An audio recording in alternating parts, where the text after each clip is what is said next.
Hello everyone, welcome back to my YouTube channel. और आज हम एक इम्पॉर्टेंट इशू पे बात करेंगे। हालांकि जो मुद्दा है वो पॉलिटिकल मुद्दा है, बट स्टिल हमें इसको एग्ज़ाम पॉइंट ऑफ व्यू से समझना है कि यहाँ पर क्या चीज़ें हैं जो चर्चा में हैं और हमारे एग्ज़ाम में पूछी जा सकती हैं। तो मुद्दा है महाराष्ट्र पॉलिटिकल क्राइसिस के बारे में, जो इतने दिनों से चल रही थी और फाइनली एंड अप हुई है उद्धव ठाकरे के रिजिग्नेशन से।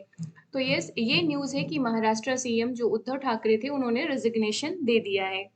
तो आप देख रहे हो, अब यहाँ पर हम पॉलिटिकल न्यूज़ में नहीं जाएंगे, वो सब आप ऑलरेडी अवेयर होंगे। हमारा मेन है कि इस जो पूरा सिनारियो है, जो क्राइसिस चला था, उसमें से हमारे पॉलिटी के लिए कौन से इम्पोर्टेंट टर्म हैं, कौन से इम्पोर्टेंट कॉन्स्टिट्यूशनल प्रोविजंस हैं जो हमारे एग्जाम में पूछे जा सकते हैं। तो हमारा मुद्दा है इन सारे पॉइंट्स को डिस्कस करना। जैसे आप एक टर्म सुनते हैं जब भी ऐसा कुछ न्यूज़ चलता है, किसी भी स्टेट में ऐसी कोई पॉलिटिकल क्राइसिस आती है, तो सबसे एक ज़्यादा इम्पोर्टेंट टर्म आता है, वो है फ्लोर टेस्ट। क्योंकि जब भी पॉलिटिकल क्राइसिस आती है तो गवर्नर जो है वो बोलेंगे कि आप जो पार्टी होगी उसको कहेंगे आपका फ्लोर टेस्ट होना है। राइट। तो फ्लोर टेस्ट बेसिकली क्या है? इसमें चेक फ्लोर टेस्ट एक तरीके का मेजर है, पॉलिटिकल टूल है, जो ये चेक करने के लिए किया जाता है कि जो एग्जीक्यूटिव है, राइट, जो सीएम एंड जो काउंसिल ऑफ मिनिस्टर हैं, they are enjoying the confidence of the legislature और not. So floor test basically इसी चीज को चेक करने के लिए किया जाता है कि जो एग्जीक्यूटिव है वो लेजिस्लेचर में कॉन्फिडेंस इंजॉय कर रही है या नहीं।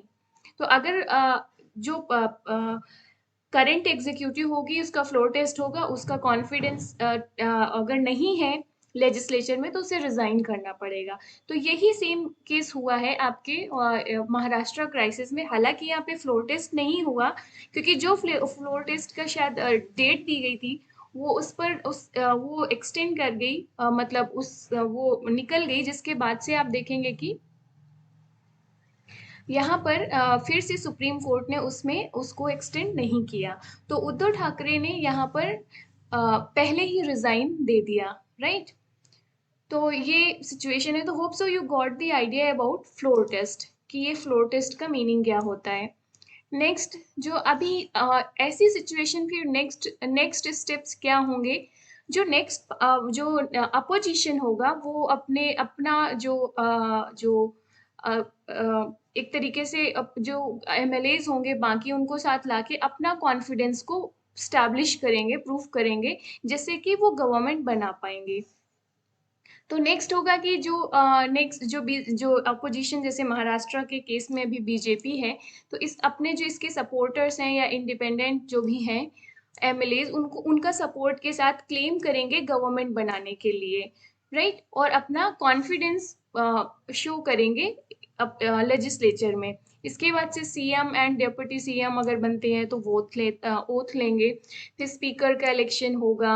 राइट। तो बाकी सारा फिर सेम प्रोसीजर होगा, उसी तरीके से कैबिनेट एक्सपेंशन होगा, ये सारी चीजें, वोट ऑफ कॉन्फिडेंस को करना पड़ेगा। तो ये तो सिंपल प्रोसेस होगी। हमारे लिए एक और इम्पॉर्टेंट बन जाता है यहाँ पर पॉइंट, वो है एंटी डिफेक्शन लॉ। ज्यादातर इस तरीके की पॉलिटिकल क्राइसिस में एंटी डिफेक्शन लॉ लगता है। जैसे इस केस में भी महाराष्ट्र में जो गवर्नमेंट थी उद्धव ठाकरे की, उसने एंटी डिफेक्शन के लिए नोटिस दिया। जो जिन एमएलएज ने बगावत करी। तो नेक्स्ट इसमें हमें क्या देखना है एंटी डिफेक्शन में, कि जो 10th शेड्यूल है वो 1985 में 52nd कॉन्स्टिट्यूशनल अमेंडमेंट से ऐड की गई थी। तो एक ये इंपॉर्टेंट है, बहुत अक्सर एग्जाम में पूछा जाता है। और ये एंटी डिफेक्शन लॉ किस लिए लागू होता है? इसमें बेसिकली ये होता है, उन इंडिविजुअल मेंबर्स ऑफ पार्लियामेंट या एमएलएज को पनिश किया जाता है। ऐसा नहीं कि सिर्फ ये स्टेट लेजिस्लेचर में लागू होते हैं, ये पार्लियामेंट मेंबर्स में भी लागू होते हैं। राइट। तो एंटी डिफेक्शन लॉ क्या है आपका? अगर कोई एमएलए या एमपी एक पार्टी छोड़कर दूसरी पार्टी को ज्वाइन करते हैं तो यहाँ पर क्या होगा, एंटी डिफेक्शन लॉ लागू होगा। तो इसको कब ऐड किया गया? 52nd कॉन्स्टिट्यूशनल अमेंडमेंट एक्ट से 1985 में 10th शेड्यूल ऐड की गई कॉन्स्टिट्यूशन में, जिसमें एंटी डिफेक्शन लॉ से रिलेटेड प्रोविजंस बने।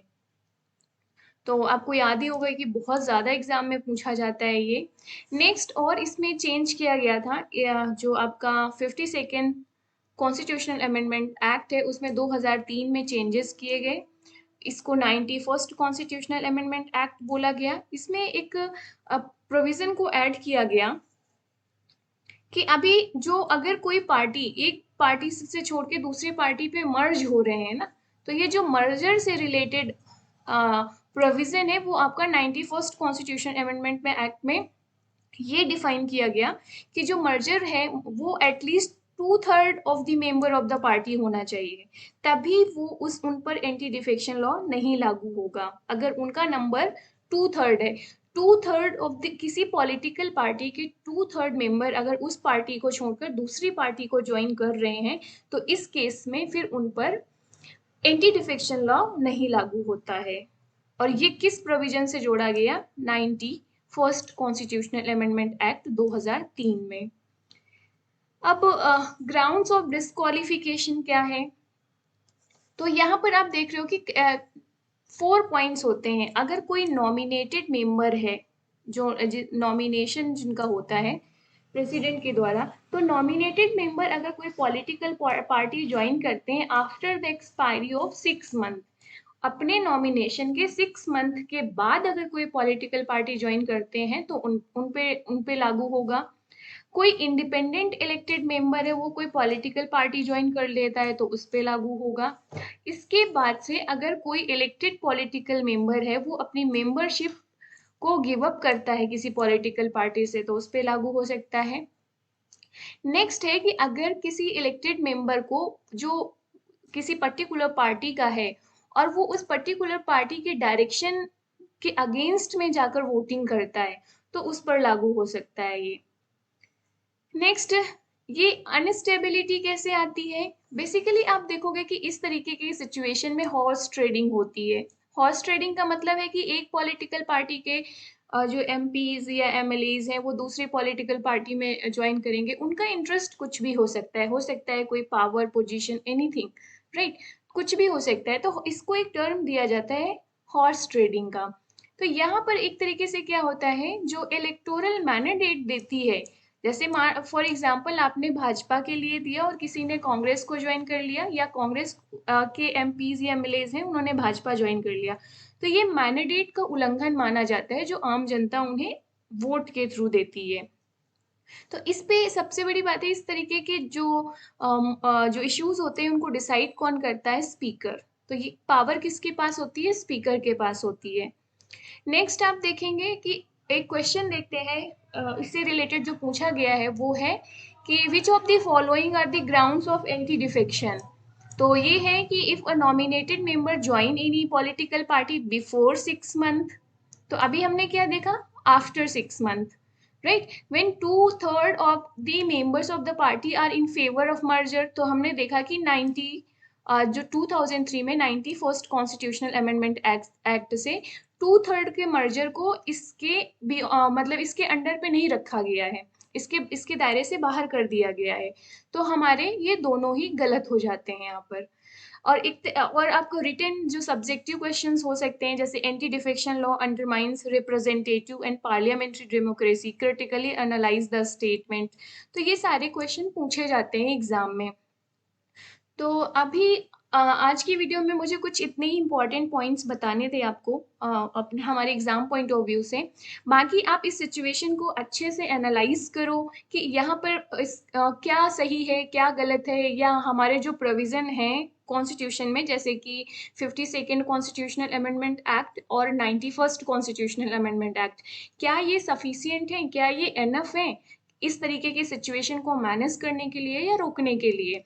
तो एक मैं आपको एक पॉइंट ऑफ व्यू के साथ यहाँ छोड़ना चाहूंगी कि इसका वे फॉरवर्ड क्या हो सकता है, राइट। वे फॉरवर्ड का मतलब आप मुझे कमेंट बॉक्स में बताइए, मुझे सजेशन देना आपकी इस तरीके की सिचुएशन को डील करने के लिए क्या बेस्ट तरीका हो सकता है, या क्या क्या ऐसे स्टेप्स या मेजर्स लिए जाने चाहिए आपके अकॉर्डिंग, ताकि इस तरीके की जो पॉलिटिकल क्राइसिस होती हैं, जो हमारे ऑर्डिनरी सिटीजन्स का मैंडेट को वायलेशन होता है, तो इसको रोका जा सके। आपके अकॉर्डिंग जो लूप होल्स हैं प्रेजेंट, जो जो रेगुलेशंस लॉज हैं या प्रोविजंस हैं, उसके उसमें क्या लूप होल्स हैं और उनको उनको ठीक करने के लिए क्या मेजर्स लिए जाने चाहिए। बाकी आप मुझे ये भी बताइएगा कि प्रेजेंट सिचुएशन को, जो महाराष्ट्र की पॉलिटिकल क्राइसिस है, आप इसको किस तरीके से देखते हैं। मुझे आपके ओपिनियंस पढ़कर अच्छा लगेगा। So this is all for today guys. So see you in the next video. Thanks for watching.